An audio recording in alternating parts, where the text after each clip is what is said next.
here. Welcome to the Bandit Flight Simmer channel. We're back in Microsoft Flight Simulator, and yesterday in the sim it was a big day for the sim with the release of the 737 from PMDG. We're here inside aircraft today and going to put it through its paces and do a quick flight from San Francisco to LAX just to demonstrate the functionality of the 737 brought to you by PMDG. A little noisy here outside, so let's hop in the cockpit and get things set up and get up on our way. Well, we're here in the cockpit, and before we get going, I'll just preface by saying I have flown the 737, have quite a few hours in it. I'm not currently flying that type right now, so I will do the best I can to get through the flight and not mess up too many things here. But I should be able to adequately describe and verify that all the functions of the aircraft are working properly. So we'll start off with the cockpit. The cockpit is really well modeled here. All the switches are working and functional. And the only thing that's not functional in the cockpit is the circuit breakers. And to me, that's not really a big deal. In real life, I don't think I've ever pulled a circuit breaker while flying the airplane, and I know if there's a malfunction and a circuit breaker pops, the first thing the engineers tell us is don't touch any of the circuit breakers. So the fact that they're not modeled and you can't pull them out doesn't really bother me too much. They have a robust failure simulation, so if you want to fail something within the sim, you can do it through the FMC. But yeah, other than that, the textures look great. The modeling looks really nice, so very usable. Anyway, so let's get things loaded up here and get up on our way. We'll start with the FMC. Right now we're in a through state for the aircraft, so the pre-flight's been done, and we still just got to set up the FMC, load everything in, and do the pre-flight checklist, and then we'll be ready for pushback and start. So if I go to the FMC page here, you'll see it starts off with the ident page, and we're in a 737-700, 24K rating on the engines. The nav data is current. We'll go to the next page, the initial position, and the IRSs are aligned. We'll just go through and just verify all the positions are concurrent with the GPS for that. Go to the route page, and we'll start off with our route. So we're in San Francisco, which is KSFO, going to LAX, KLAX.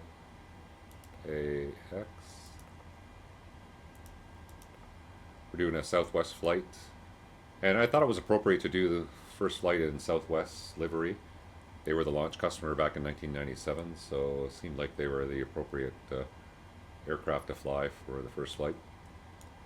They probably have the most 737 NGs than any other customer in the world, I would imagine.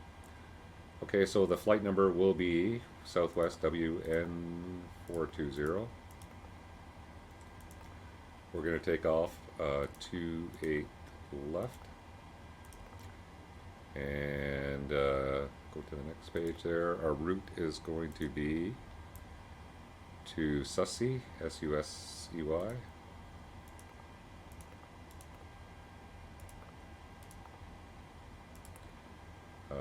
To eBay,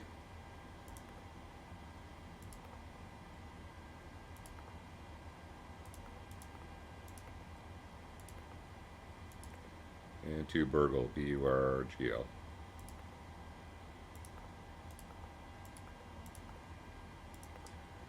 Okay, so that's our route, nice and simple. We got to put in a departure and arrival still, but that's good for now, so we'll activate, execute that.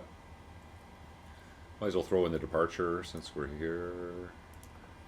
So we will be doing the Wessel 5, Sussy transition, and 28 left. We'll execute that. We'll go back to the legs page and got the departure here. And we'll just verify that. So we're going to be 284 above 520 feet. It's direct Wessel, 2,000 feet or above, max 230 knots, left turn to point, and then off to Sussy. So we will just verify that. 520 feet, Wessel, Port, and Sussy. Looks good. 230, 2,000 feet or above. I was doing another departure from here, and they had an altitude restriction at Port. I don't know why it's not on this one. But just for the sake of seeing how well the VNAV works, I'm going to put the same altitude restriction, which is 10,000 feet or below, just so we can see that. So it'll be slash 10,000 B. Put that in a port, we'll execute that.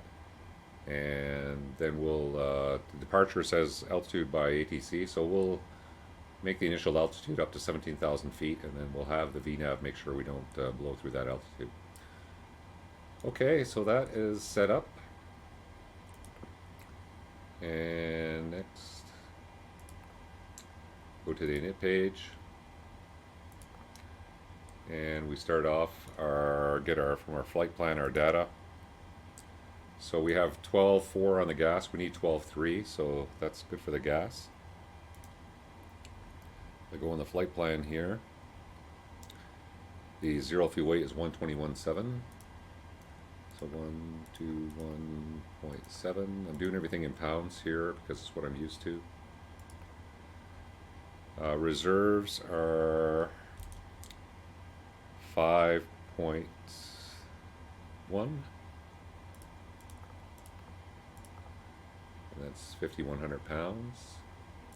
Cost index is 20.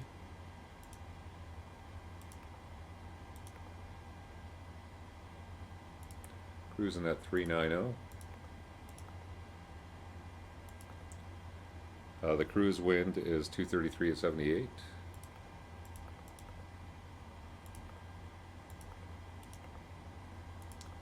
Outside air temperature is good. Transition altitude is 18,000 feet, so we'll execute that. And we'll go to the N1 limit. I don't have a program for doing any takeoff data, so I'm just going to use the numbers that the FMS gives us here. And so I can't figure out an assumed temperature or anything. So I'll just do a standard D-rate DTO1. We'll do a climb 1 profile, and I'll just leave the assumed temperature blank. So that's it for that. We'll go to the takeoff page. And flaps 1, it's a 11,000 foot runway. We're going to do an intersection takeoff, but we should have much more than 9,000 feet. So flaps 1 should be lots. Get our C of G from the FMC. We got our V speeds there, so I'll throw all those over. So 139 is our V1, 131, VR, 133, V2, 139. I'll throw 139 up in our MCP. And that's it for our takeoff data. I'll put the legs over on the other side, and I think the FMC is all set up. So now we've got that done. I'll just brief the departure there again. So we're going to be climbing up to 17,000 feet via the LNAV track through Westla Port up to Sussy. We'll do that in LNAV, and we have the restriction 2,000 feet or above at Westla, max 230 knots, and Port will be, we set our restriction at 10,000 or below for that. Initial climb, I'll put in 17,000 feet.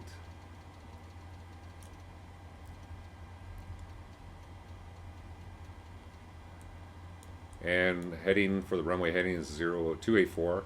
And courses, for lack of anything better right now, I'm just going to put in the runway heading in the course, just as a reference. Sometimes I'll use it for a reference for something else if I have to do a turn or something like that, but I'll just leave the courses at 284. Okay, so let's do our pre-flight, or let's do our flows for our before start checklists, and then we will run through the pre-start checklists and get pushback and get going. So for the flow, we'll start off with the overhead panel. And so I'm doing, usually the captain does the flows on this side, the FO on this side, so I'm going to try and get through them both here. So I'll start off, yaw damper is on, all these switches should be in the normal position. Fuel pumps, we got one on already for the APU, I'll turn the other ones on. We have no center fuel tanks, center fuel, so we won't turn those on. Galley power is on, switches are guarded, normal. Emergency exit lights are armed, we've got the seatbelt sign is on. We'll get the window heat on. Probes will come on later. Any ice is off. We'll get the hydraulic pumps on and we'll just check the pressure. So the electric hydraulic pumps are on. The engine ones aren't doing anything right now. So we'll go down and the pressures are good. Go back to the engine for the start. That looks good. And then on here we got right now the recirc fan is auto. Packs are auto. Isolation valve is open. We can turn on the APU for bleed air. We got to do a bleed because all the bleeds are on, and that's fine on the ground like that. So we got some air conditioning going. We're going to set 390 for our cruise altitude.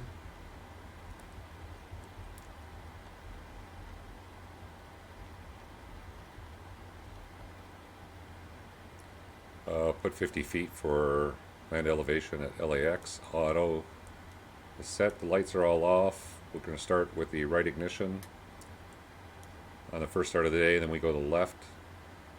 All the lights are good there. MCP panel is good. We'll turn on our flight directors. And we got the master set up for the captain. And we got the air conditioning for the dual bleed there. That's expected.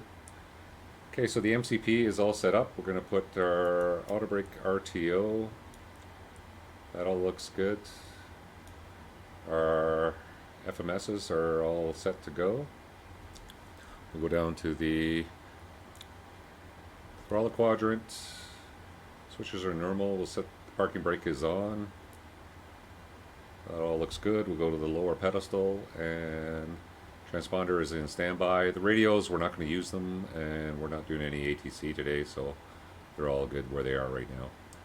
We'll set them up later when we come in for the approach. Squawk 1234 is good, and that's in standby. So I think we are ready to conduct a before start checklist and then get ourselves pushed back. So before start checklist, flight deck preparations completed. Oxygen interphone we say is checked. Yaw damper was on. So I'm just going to kind of zoom out here a little bit. And so yaw damper is on. IR selectors are nav. Fuel, we've got enough fuel for the flight, 12.4, we need 12.3. Galley power is on. Emergency exit lights are armed. Passenger signs are on. Window heat is on. Hydraulics are normal. Air conditioning, we've got the packs on, bleeds on, auto and set. The autopilots are disengaged. Auto brake is RTO. Instruments, we've got FMA is blank. AFDS flight director. No faults. Altimeter is 320 feet, indicating 320 inches, indicating 20 feet. And I got map 20 set for departure. So that looks good. Speed brake is down detent. Parking brake is on. Stabilizer trim cutout switches are normal. Wheel well fire warning was checked. Radio transponder radar are set. Rudder and aileron trim are free and 0. And departure briefing is complete. So we're clear to push back, or we're ready to push back. So I'll call for the pushback tug, or set up the pushback here.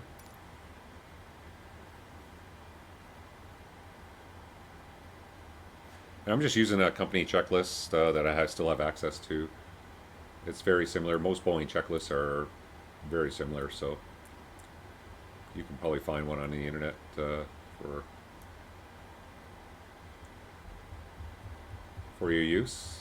I'm just using this one because I have access to it and I'm used to using it from the past.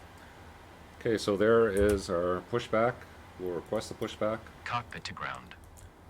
This is ground. I'm going to turn off the hydraulic pumps before he hooks up because I don't want him to accidentally have to deal with the pressurized nose wheel steering.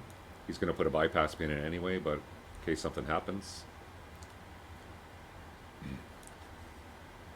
And the flight controls, that's normal for shutting off the hydraulics.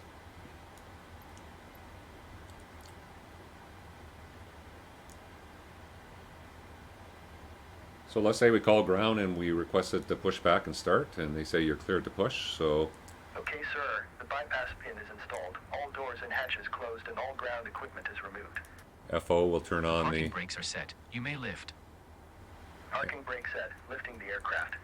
FO will turn on the anti-collision light and the transponder, and then we'll go through the rest of the Cleared before for start and checklist. push. Okay, cleared for push start. Please release parking brake. Okay, releasing the parking brake, Parking and the brakes rest of the are checklist released. says FMC CDU is set, Pushback. You can start the engines in sequence. and when airspeed bugs are It will set, start in the sequence. doors and windows are closed and locked, anti-collision light is on, transponder's on, so we're cleared to start.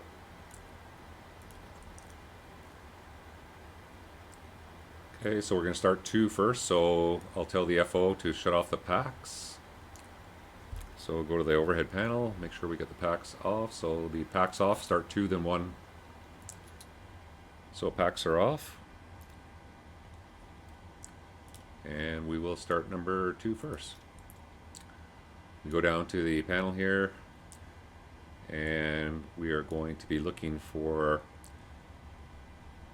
oil pressure and N1 rotation, and at 25% N2 we're going to introduce fuel. So we have oil pressure N1. There's our 25%. We'll introduce our fuel. Look for light off within 15 seconds. And we have a light off. We'll just monitor the temperatures and pressures as the engine starts up. It sounds great. It sounds just like this in the airplane. We go outside here. Sounds really good.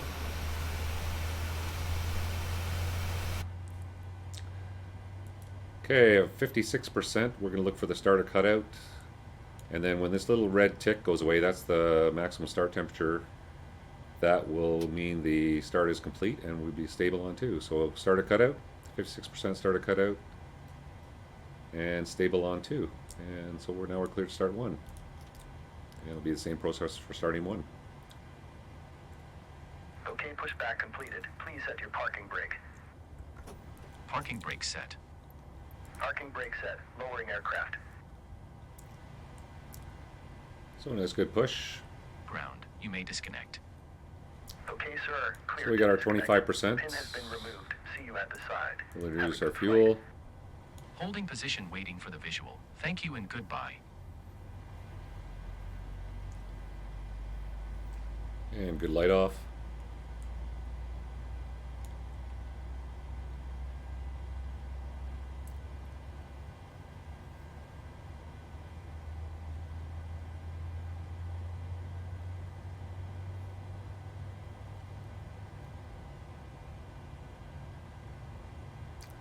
T's and P's are looking good. Got 56%. You can hear the starter cutout as well. Starter cutout.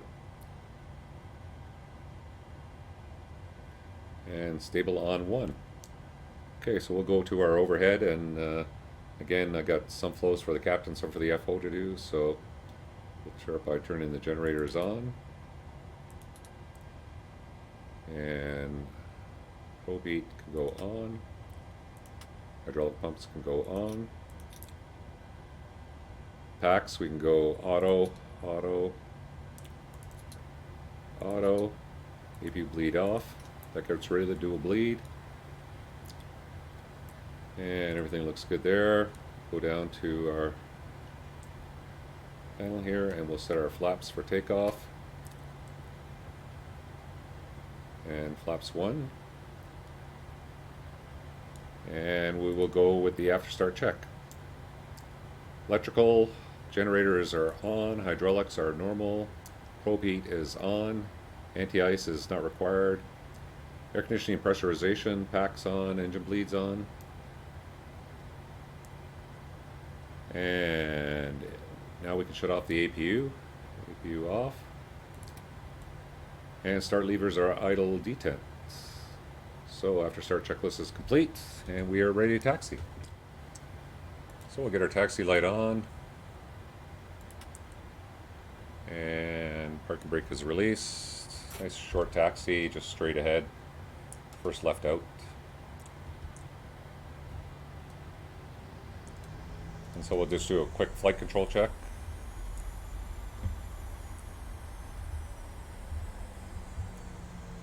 As we're coming off the line here, quick brake check. and they're good.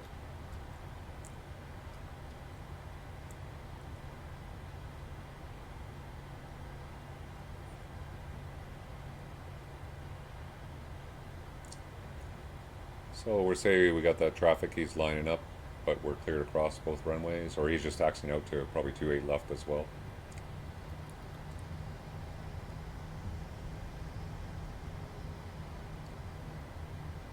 For the controls, I'm just using the twist grip on my throttle. It does the nose wheel steering on the ground and then the rudder in the air. Works pretty good. A little bit sensitive, but not too bad. No worse than any other plane in the sim. I did, when I was setting up my Bravo throttle quadrant, modeling the gear, I had gear up and gear down, but because of the 3-position lever, that didn't work, so I had to come up with an alternate for that. So I basically got it set on a toggle. Hopefully I can come up with something a little better that works. I'm using live traffic. I got simple traffic by Aerosoft. It's the same airplane type, it just shows you the different liveries. So we have United taxiing out ahead of us here.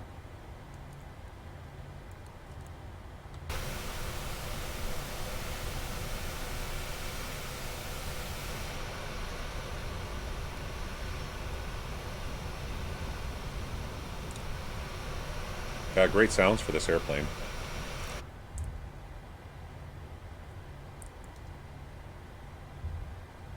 Okay, so do a before takeoff checklist to the line as we're taxiing out here. So flaps 1, so 1 planned, 1 indicated, green light, and in the detent. That's looking good. So we got flight controls are checked, trim needs to be 5.81 units, so I'll set that. There we go, trim 5.8 units. And takeoff data is check, set LNAV. We're going to be doing an LNAV departure, so I'll set LNAV. And LNAV is armed.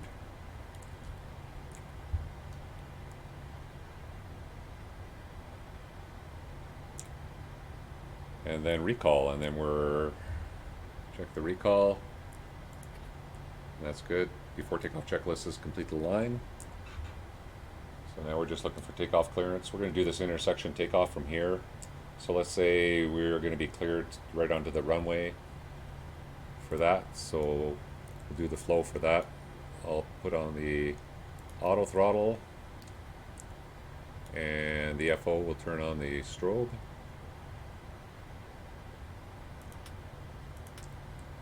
And put the transponder on TARA. And we're going to enter the runway. I'm going to put the landing light on. And for takeoff checklist below the line. Again, flaps are one set. Auto throttle is armed. Cabin notification is complete. And start switches are continuous. Oh, I didn't get those. So continuous. Missed that in the flow. And recall is checked. So before takeoff checklist is complete, we're good to go. So we're clear to take off ahead of him, let's say. So get lined up on the runway.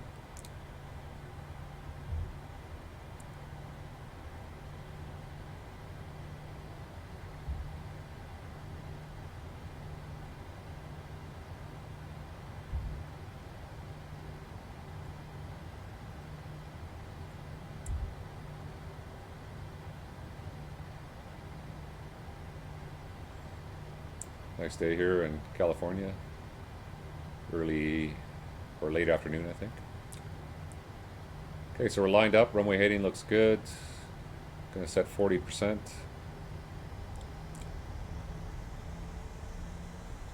And we've got 40%. Hit toga. T's and P's are coming up. Set thrust, and thrust is set. Check.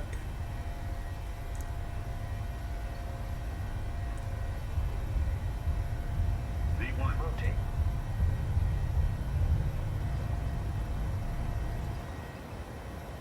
Positive rate of climb. Get the gear up.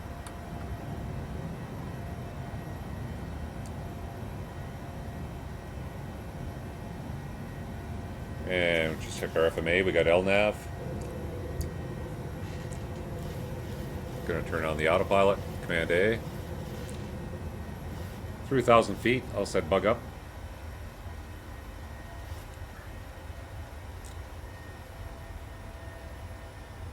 Through 1,500 feet, we're going to climb 1. And climb thrust level change. We'll just accelerate, get the flaps up. We're above that 2,000 feet for that first waypoint. So that looks fine. So going above the flap 1 indication, we'll select the flaps up.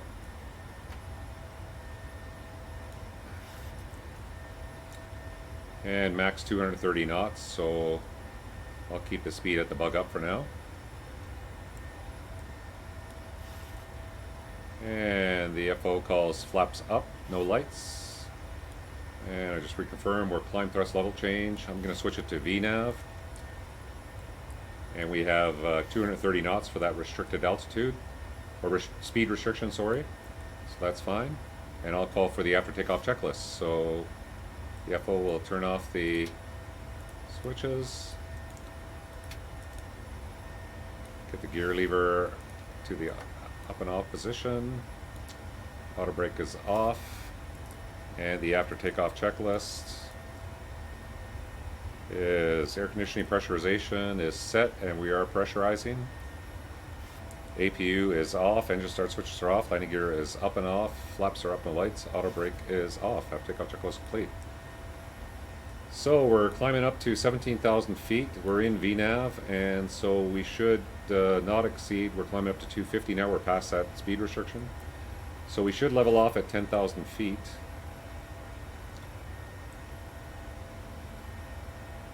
Based on the VNAV being active and that altitude restriction in our FMC. So the sounds are really good. You hear the sounds for the trim going, but they don't really sync up with the trim wheel for some reason with the autopilot on. I'm not sure if that's because of my throttle settings, but whenever you hear that trim, it should the wheel should move quite a bit. Even when it does a short burst of trim, it usually moves quite a bit. But anyway, we'll just keep an eye on it there. But anyway, that's about the only thing I've noticed that's kind of weird. So you hear the trim going, but it barely moves. So we are leveling off. We got VNAV path. It's captured, and we're FMC speed. So that looks good. We're leveling off at 10,000 feet. We'll maintain that till we go past port. So if you're not familiar with the flight mode enunciator, the FMA, this is what the autopilot is commanding the aircraft to do. The left side is thrust, the center is roll or vertical or lateral navigation, and the right side is pitch for vertical navigation. So right now, LNAV is tracking the magenta line. VNAV path is maintaining a pitch to maintain 10,000 feet, and FMC speed is commanding the auto throttle to set a speed target of 285 knots or 287 knots. So you always want to know what your FMA is telling the autopilot to do, and you just get that from looking at your FMA. So we're level off, looks pretty good. As soon as we go past port here, it should continue to climb up to 17,000 feet. So we're at 10,000 feet. We can get our landing lights off. It's nice and smooth outside, so I'll shut the belts off.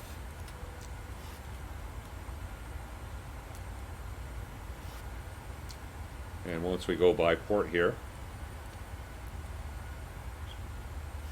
continue the climb.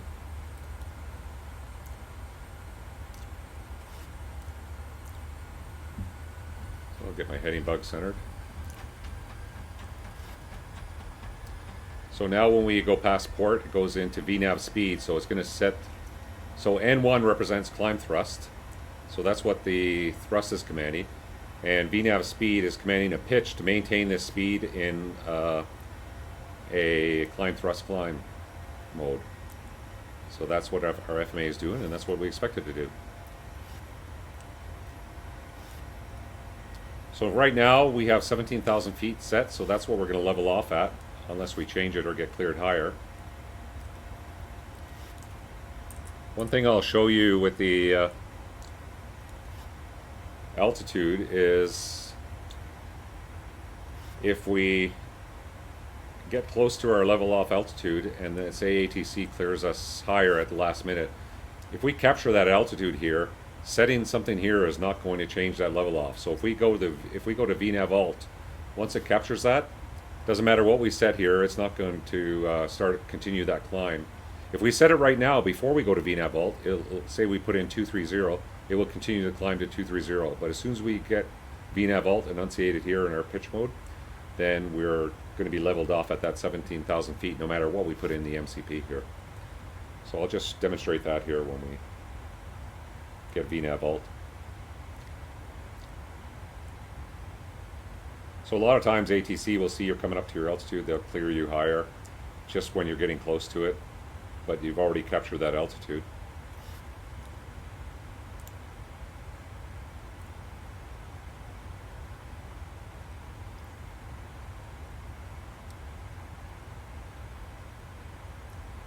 So there's 16,000 for 17,000.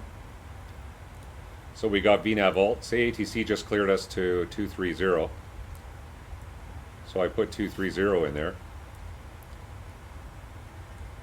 But with VNAV alt, it's still going to level off at that 17,000 feet.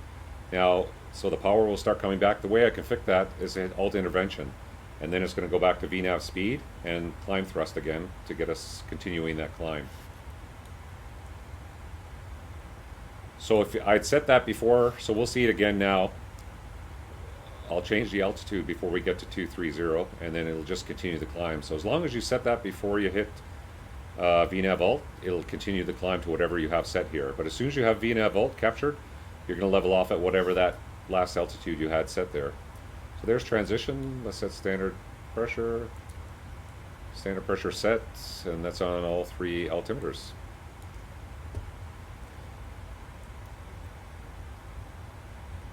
So we're continuing the climb, and now I'll just throw in a higher altitude. We'll put in our final cruise altitude of 390.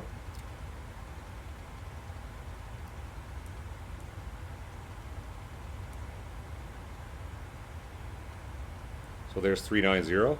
So now we won't stop at that 2300 that we had set before because we're still in a VNAV speed climb. So anyway, the VNAV works great in this airplane for departures. Works exactly how it's supposed to. It's nice because I've yet to have a aircraft in the sim that function 100% the way it's supposed to. Even some of the payware aircraft, they're generally pretty good, but they're not perfect. Or maybe it's just the operator that's not perfect. I'm not sure.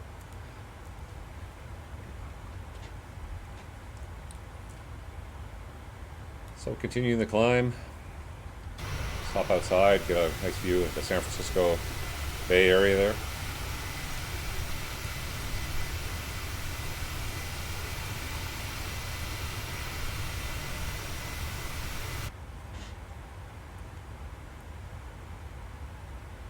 So we'll zoom out of range here, and you can see we're going to run out of magenta line by the time we hit Virgil there. So we're continuing through 230, and we're going to go right up to our climb of 390. So that'll take a little while. So I will check in with you when we get closer to the top of the climb, and then we'll start planning our arrival and descent into LA and see how that's going to work out. I'll see you there in a few minutes. A beautiful day in SoCal here. Still coming near the top of the climb. Just got my head pressed against the window, enjoying the scenery, watching the winglet vibrate there. It's a little windy outside right now. The ride's not too bad though. So let's see how things are looking. Still got a few thousand feet to go. Check the weather in LA. Right now it is winds 26017. Just a few clouds, 3006 on the altimeter. I'm going to be landing on 24 right. So let's put 3006.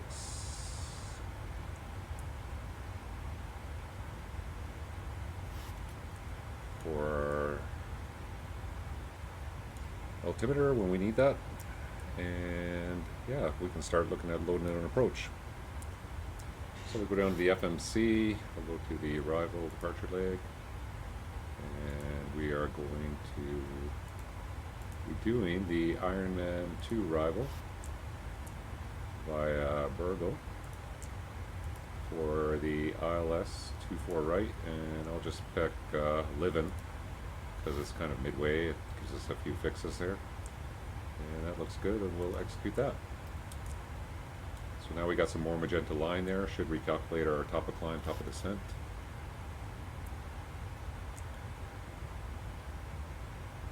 Still got a little bit of altitude to go. So while we're still finishing up the climb here, I will just go over the arrival and the approach for you. So the arrival is going to be by Burgle here. We got all these restrictions between 260, 290 at Crowe. MPIT, we have a speed restriction at 280. So we're just going to verify I've actually verified all these altitudes previously, and they're all correct. And it takes us all the way down to Gatto at 6,000 feet. So that's our final waypoint, and then it's vectors from there. So if we get a descent via the Ironman, we're going to set 6,000 feet. We're going to follow all these speed and altitude restrictions all the way in. And the LNAV does a pretty good job of, the VNAV does a pretty good job of that. Then we're going to transition via radar vectors to the ILS. So I got it in by Livin here. And so it's going to be the ILS frequency 1085, inbound course of 251. And it's going to be the visual backed up by this approach. Minimums are 322. We can set that, though we're not going to need it. And missed approach is climb 2,000 feet heading 251, outbound the LAX VOR 260 to RAFs. So that's the plan for the arrival and the approach. So those are loaded in. Like I said, we verify all those things in the FMC. Now we do have this little scratch pad error here, unable 280 knots at MUPIT. And why do we have that? Well, if we go to the descent, we see based on the cost index we were using, the descent is forecast at 261 after the transition. So that's too slow to make that 280 speed restriction. So the way we fix that, get rid of that, is if I clear it, it's going to come back eventually. So I just go /280. Put that as my descent speed, execute that, and that message is gone and we won't get it back again. So it's going to recalculate the top of descent. And yeah, that's just like it does in the airplane, so same issue. So if your descent speed, if you have a higher speed restriction in the thing, that's how you fix that. So we're almost at top of climb. It's looking pretty good.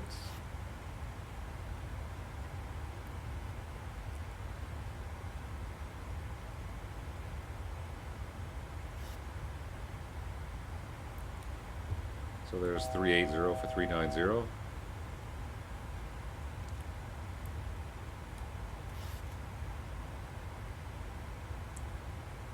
Once it captures, it should go to VNAV path. And then FMC speed for maintaining 7.8 or 7.9.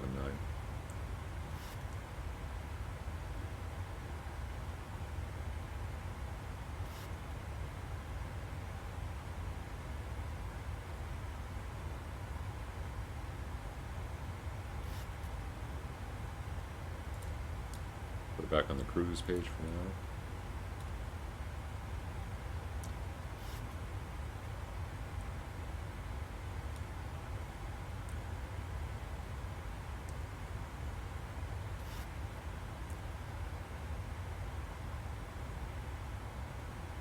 Okay, so we have VNAV path, FMC speed, so that's correct.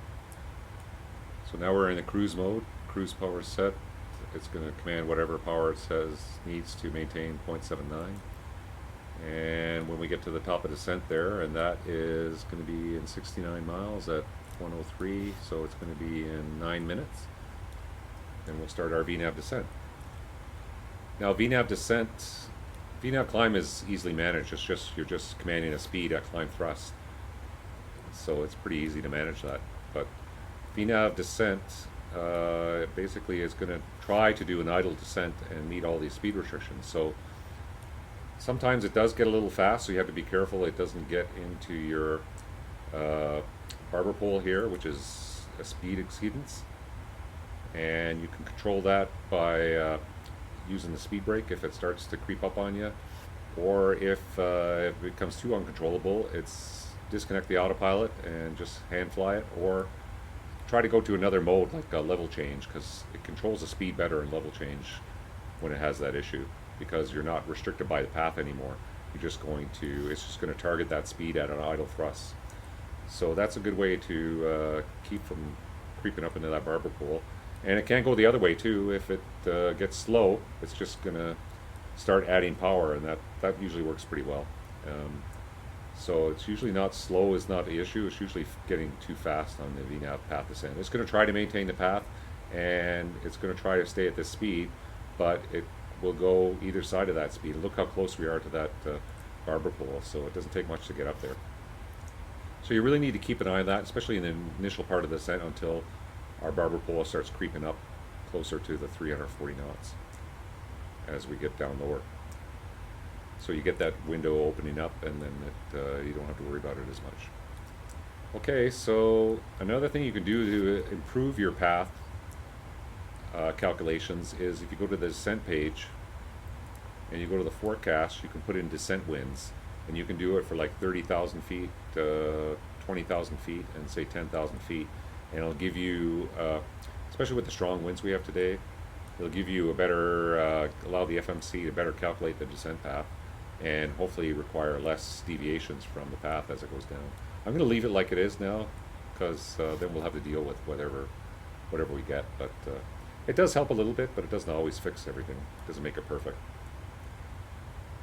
Okay, so we've briefed the approach. The only other things we need to worry about now are setting the auto brake. So I'm going to put auto brake 2, and we'll go to the init ref, and I'll put ref 30. So we have ref 30 and auto brake 2, and that should be with the length of runway. I don't have a landing distance calculator to figure that out.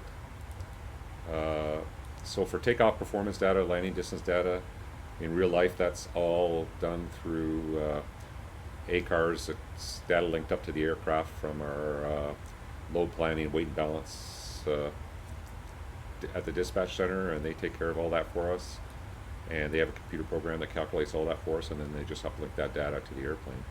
But I don't have that available, so I'm just going to go with the standard flap 30 auto brake 2. Seems to work for most instances. It's about 6,500 to 7,000 feet at sea level for most runways, so that's a good ballpark to start with. If I want a shorter runway, I'll go auto brake 3 or auto brake max if it's really short. But since I don't have a accurate landing distance calculator or a trim report in my flight plan that's going to tell me that information, then that's the best I can go with right now. Okay, so we got a little ways to go till we start our descent, so I'll check in with you when we hit the top of the descent point, and we'll start our descent into LAX. I'll see you there in a few minutes. I just had to come back here. Got some traffic going over us. Pretty nice.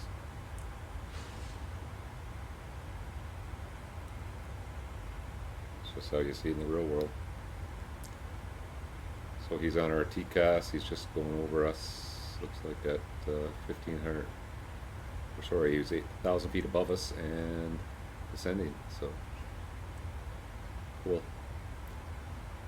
Okay, we're getting close to our top of descent. It's time to do a descent checklist. So air conditioning, pressurization.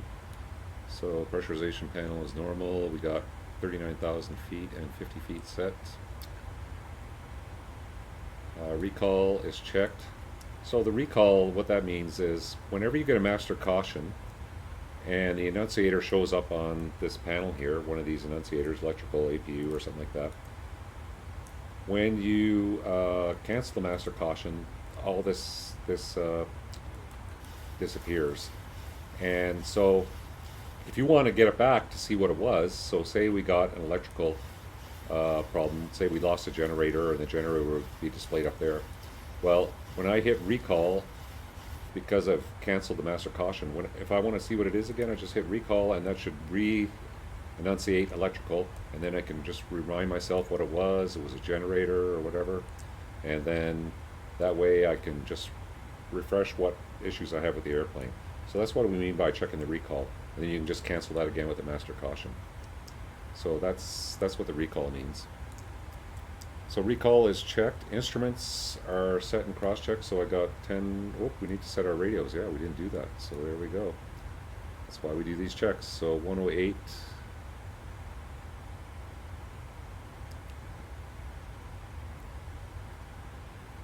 108.5. The ILS. Set it twice.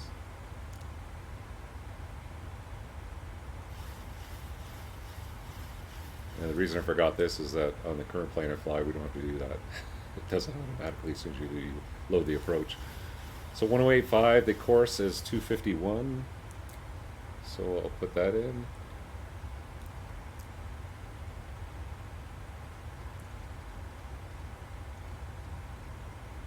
We'll put it in both sides. Okay, there we go. So we got 108.5, 251 set and cross-checked. And landing data is check set ref 30, and that's enunciated. Auto brake is 2, and approach briefing is completed. So there we go. Coming up to our top of descent, and we just missed our top of descent. So is that a big deal? Nope. So what we're going to do is I'm going to dial the lower altitude of 6,000. And sometimes this will happen. ATC will keep you high for traffic and whatnot, so I'll dial in 6,000. And what I'll do is I'll start a level change descent. And I want that to be in Mach. So we'll go Mach 7.6. I don't know why I changed over to indicated airspeed already. So throttle is going to come to idle, so retard LNAV MCP speed, so it's going to go arm now, and it's so it's a level change descent. You can see we're above the path here, so I'm going to help out the aircraft by putting out the speed brake, and then as soon as I catch this path, I'm going to go back to VNAV. So, and I could increase the speed a little bit to help me do that. So let's go to 7.8. And I want to be 290 or below at Crowe there, so that's in 20 miles. You can see we're catching up to the path, so we're 1,300 feet above, but now we're catching up to it. So I'm just going to keep that going. I've got the speed brake out. And the speed brake is not super effective on this airplane. Look how much, that's at full flight detent there. It's not super effective, this airplane, for the speed brake. But take what you got. So we're getting close to the path. Looking good, it's coming in nicely. So we should make that restriction at Crowe. If for some reason I couldn't make it, like ATC kept us high, I would just advise them I'm unable that restriction at Crowe. Because he was the one that kept me high, he's got to deal with it. It's not my problem. Okay, so now we're back on the path, so I'm going to go back to VNAV. Put the speed brake in. And you can see we're back to VNAV path. And we're going to dip below slightly, but we should get back on it. So we are going to make that restriction, no problem. And that's one of the ways to fix your VNAV problems, whether they're ATC induced or self-induced.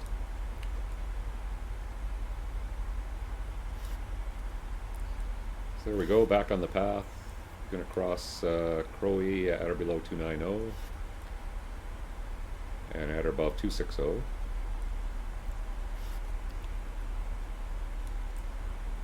So now we're getting a little slow, so it's bringing up a little bit of power. Keep that 280.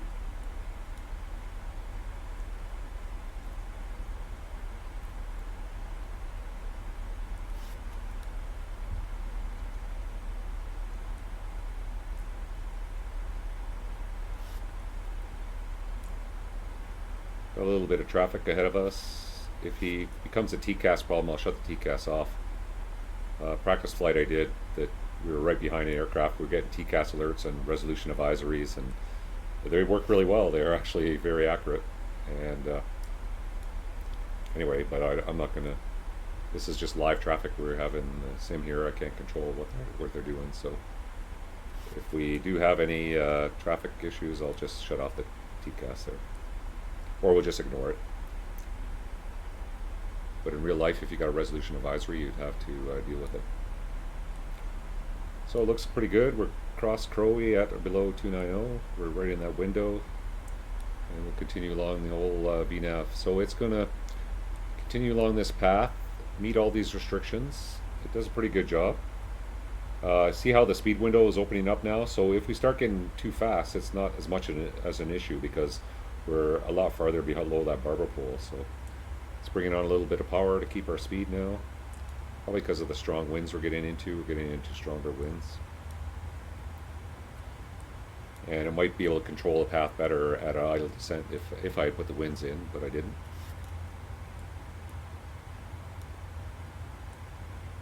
So you see on here there's a decel point, and that's for, so we're already at 280 for that restriction at Nuput. You can see the restriction, next speed restriction is 280, and that's at Nuput. So we're already there, but we got a deceleration for Simon for 250. So when we hit this point, it's going to decel us to meet that speed restriction at Simon. So we got a ways to go. It looks like it's doing a pretty good job. So I'll check in with you when we get closer to Simon. We'll go through the deceleration, and then we'll be closer to LA and getting set up for that approach. So I'll see you as we get closer to Simon in a few minutes. Okay, we're coming up to that decel point. And just coming up to Malibu here.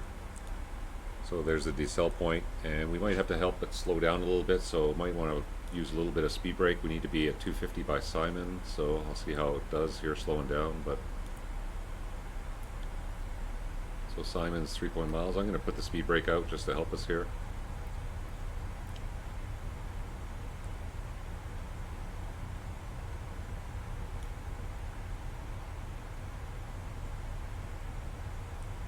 You can see we're at the max flight detent there. So the altitude's no problem. We're going to be 13 below, looking for 250.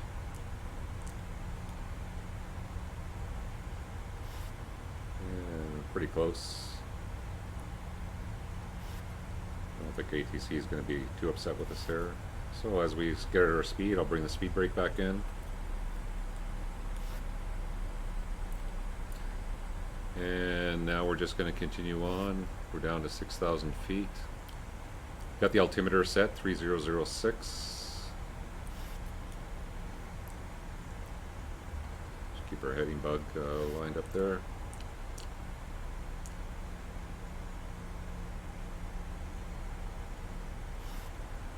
Yeah, beautiful day in LA, a beautiful evening.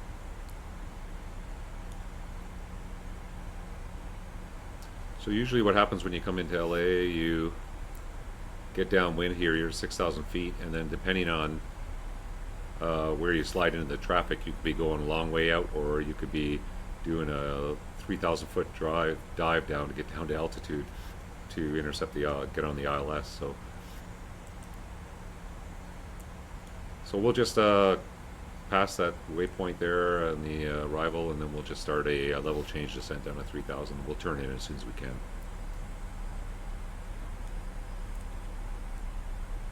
Give myself vectors for the final approach.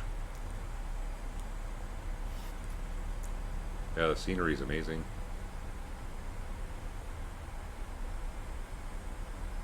Incredible. There's downtown LA there.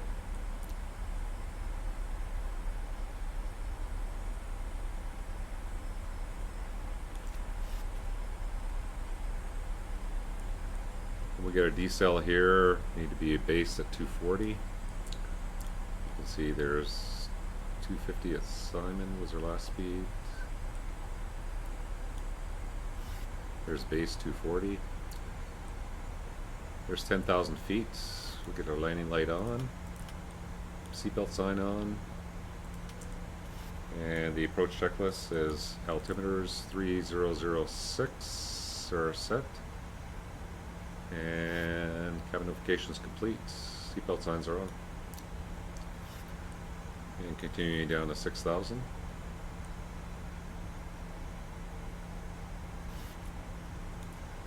I'll hop outside, see how things look.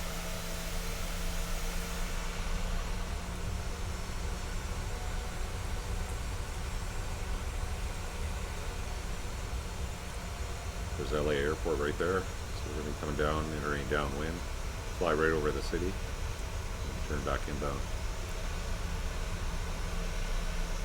Nice beaches of Malibu down there.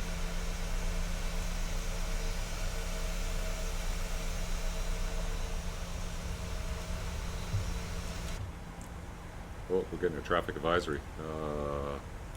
So we get the traffic advisory is descending into us there. So we get the RA. So I should disconnect the auto throttle and autopilot, and I should put the aircraft right outside of that box. So I should be pitching down to stay clear of that traffic. Let's go outside and see where he is. So there he is right there. Anyway, I'm not going to do that. Seems when I do the live traffic, I always run into somebody in the sim here. So 8,000 for 6,000. We need to be slowing down, so I'm going to get the speed brake out to help us down. We're looking for 210 at Cliffy here.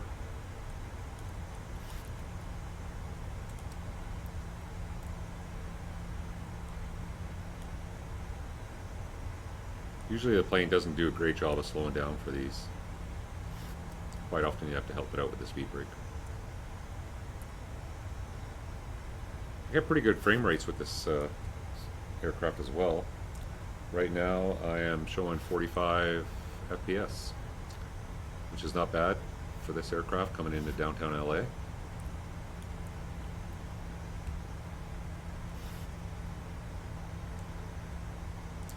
So that's 7,000 for 6,000. So initial heading for the vectors will be 271.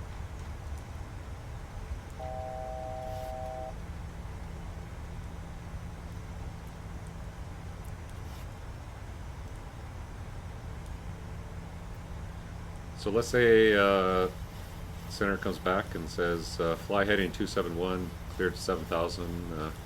You're number 2 for the approach. Cleared to 3,000, sorry, you're number 2 for the approach. Expect the ILS 24 right. So 3,000, we're cleared to that. I'm going to go level change. Speed windows open, 210, that's good. And we'll continue that descent down. I'll keep the speed brake out to help us get down. And we need to go to heading select.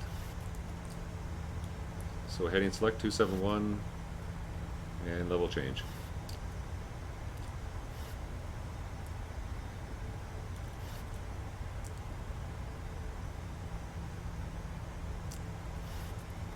So now that we're on vectors, we want to clean up a bunch of this waypoint. So since we're doing the visual approach and I'm just anticipating getting vectored in just outside of Kobe here, so I'm going to go to the legs page. I'm going to bring Kobe to the top.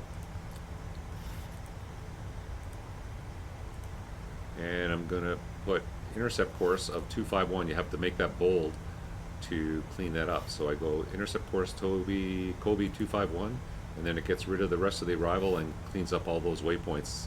So we still have a magenta line which goes out quite far out and then allows us to intercept it and come in at Kobe when we have to. So L2's looking pretty good. I'm going to bring the speed brake back in now. And I'll bring the speed back to the up speed.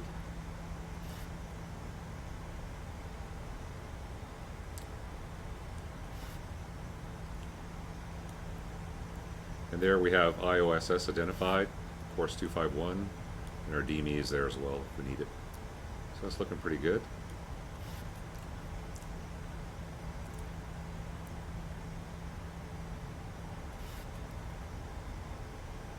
So before we make the turn here, I'm going to select flaps 1.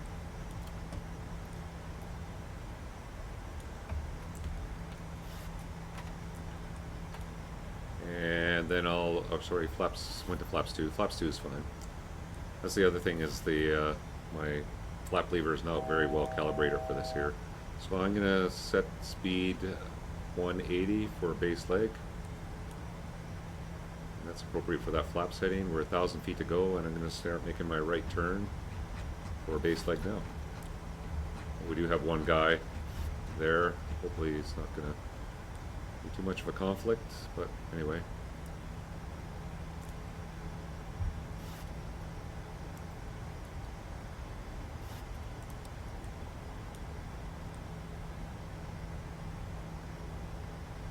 Hopefully he's on the other runway. Trying to squeeze in between these two here.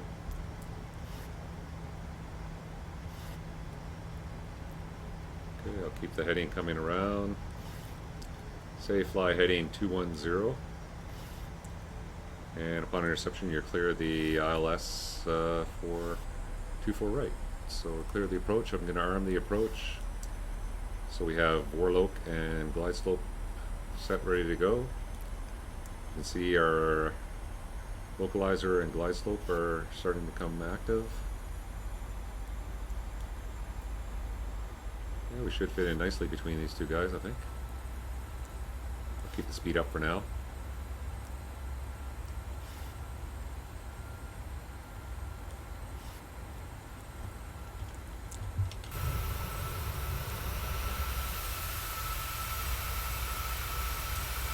I don't see anybody out there.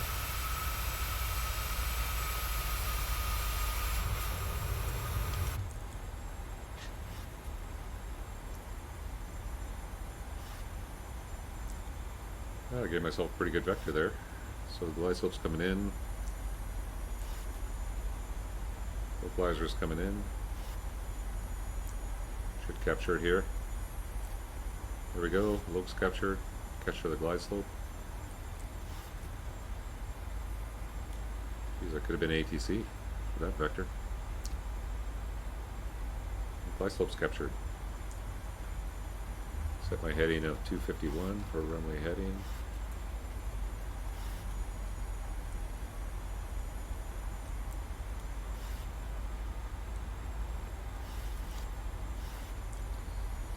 There's another guy coming in over us here. Oh wow, cool. Traffic. Wonder where he's going. 2500. Okay, so we're on the glide path. This time's slowing down a little bit more.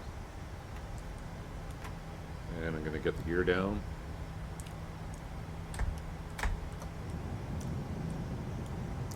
Flaps 5, set our speed.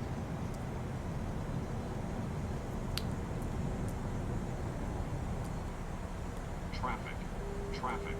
Descend. That's the problem with having the live traffic on there. Wonder where those guys are going. Okay, let's get some more flap out.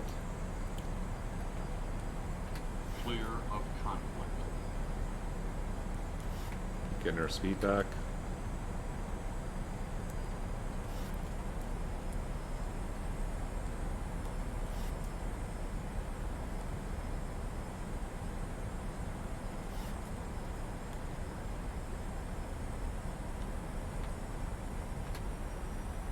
Flap 25 and flap 30. Flap 30 ref is ref plus 5, so we need 139 in our MCP. And wind checks, winds are 15 knots, so actually we add, make it 8. So that looks pretty good. Oh, one more off, there we go. So we'll get a landing checklist. Okay, so engine start switches 1000. are continuous. Speed brake is arm green light. Landing gear is down through green. Flaps are 30 green light. There's 1,000 feet. Check SMS approach altitude. 2,000 feet. Set. And looking good on the approach. Now another thing with the throttle on this, Traffic.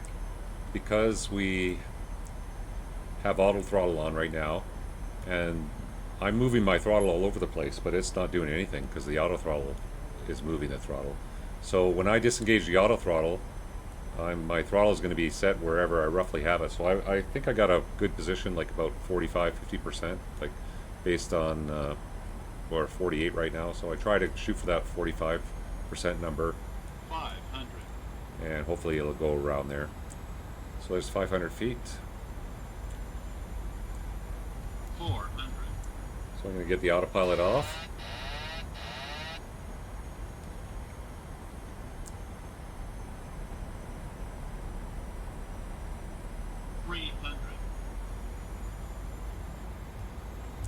And I'll get the auto throttle off. Oh, more traffic going underneath us there. 200. Get a little bit high. 100. 50. 30. 20. 10. I think I had too much throttle on there. Really landed long here.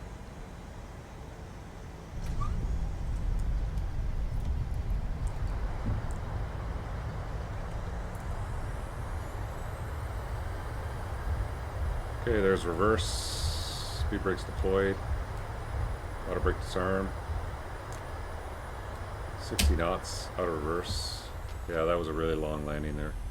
I'm still having a trouble getting that transition to shutting off the autopilot and auto throttle with this airplane and having a throttle set appropriately.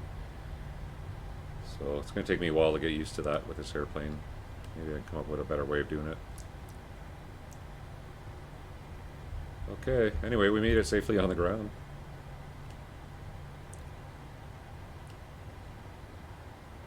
So I'll stop here, get the parking brake. We'll do our after landing flows. So get the APU on.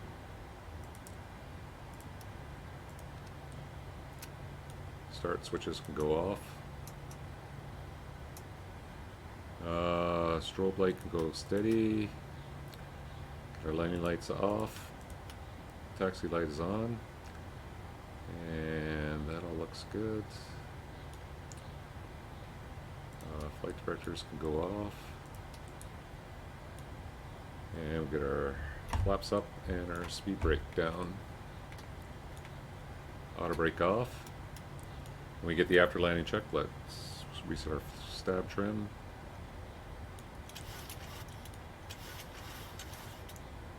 Okay, so stab trim is set. Flaps are, they're on their way up. Speed brake is down, auto brake is off, radar transponder, oh yeah, we need to go to TARA, or standby, or sorry, just go to the lower panel here. Put that in TA only. And probe heat, yeah, I need to get that off too. Probe heat is off. So I'm trying to do both flows here, missing things. Okay, start switches are off, and APU is started and on the buses. So our after landing checklist is complete. Got a master caution. Yes. Okay, so we'll just taxi in straight ahead. Clear to the left there.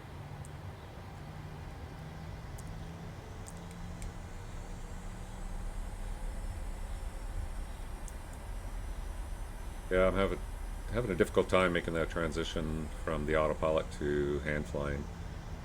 I need to map some better switches here to get the auto throttle off and the autopilot off. And I need to find a good place to set my throttle so that it's roughly where it should be when I shut off the auto throttle. The only time you leave the auto throttle on in this plane is when you're doing a Cat 3 auto land. Otherwise you're supposed to disengage the auto throttle by 50 feet.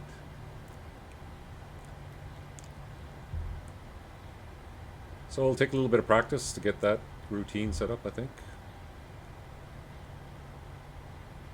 But overall things are working really great on this airplane. So I'll just pull up at this stand here. There's no bridge. We'll just show you some of the PMDG ground features that they have included with the airplane as well.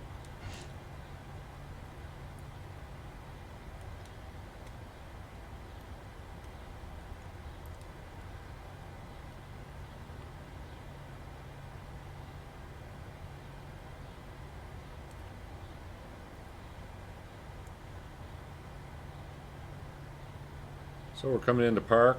As soon as we park, we'll set the parking brake, shut off the engines. We got 2 blue APU, if you ever heard of that before. That means the APU is on the buses. We want that before we shut down the engines. See how good a parking job I can do here.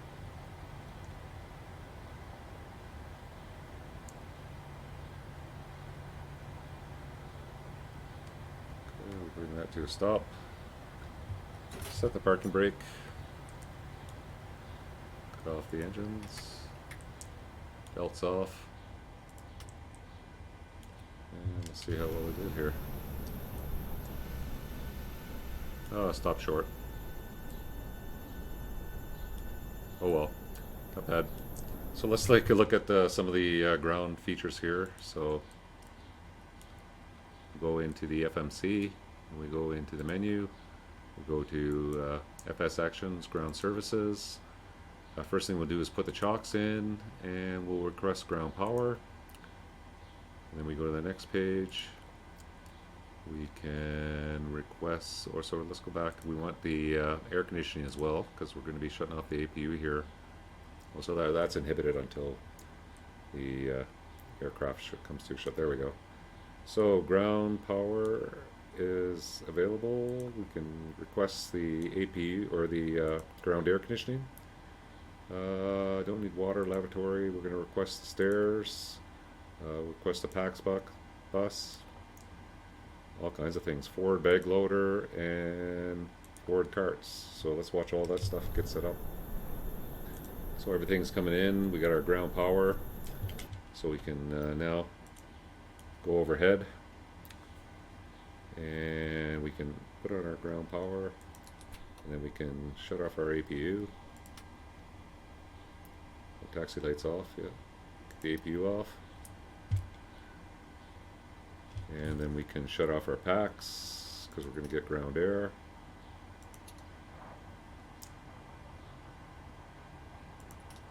And that's good. Shut off our hydraulic pumps.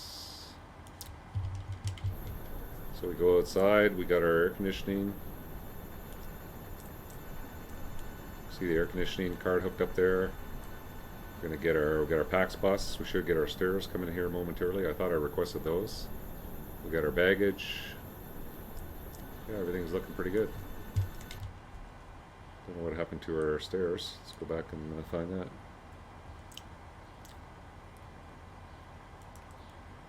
Stairs, oh, that's not a hit it. There we go. Anyway, that's it for our first flight in the PMDG 737. So what do I think of this airplane? Well, it worked pretty flawless for me flying it. I haven't had any issues flying it in the few flights I've done so far. The only issues I've had have been pilot induced or set up with my controls and stuff like that. So other than that, once I fly the plane a little bit more, get used to it again. It's been a while since I've flown it, and once I get my controls configured, I think that'll make things a lot easier. So definitely a great airplane. Is it worth the price? Well, $70, yeah, I think it's the best plane in the sim right now. If you want a high fidelity aircraft, I won't say it's study level, because to me study level is the level D sims I do check rides in, they're study level, but this is pretty high fidelity. Systems are modeled really good. Nice airplane. Definitely a great addition to the sim. I think it's going to really step it up for a Microsoft Flight Simulator. We're seeing some nice airplanes coming out. I'd like to try the Mad Dog out too. It looks pretty good, and the BA-146 looks nice also. Anyway, that's it for the first flight in the PMDG. Hope you enjoyed it. If you're new to the channel again, yeah, take a time and smash that subscribe button and sign up for notifications. hit a like if you enjoyed the video today. I plan on doing some tutorials. Leave a comment what you'd like to see in the tutorials. I could do some RMP approaches, just to go through the different segments of the getting the airplane going from cold and dark, whatever you'd like to see. Yeah, I'm game to do some videos on that stuff. I just enjoy flying the 737 again. It's been a nice airplane to fly. So again, thanks for joining me. Hope you enjoyed the video, and yeah, we'll see you soon. I'm pretty busy in the next few weeks, but I'll try to get another video out as soon as I can.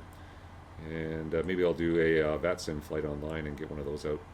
It should be a lot of fun. I'm pretty comfortable, I think, flying this plane in VATSIM. Shouldn't be a problem. So again, thanks for joining me, and we'll see you again next time on the channel. Bandit out.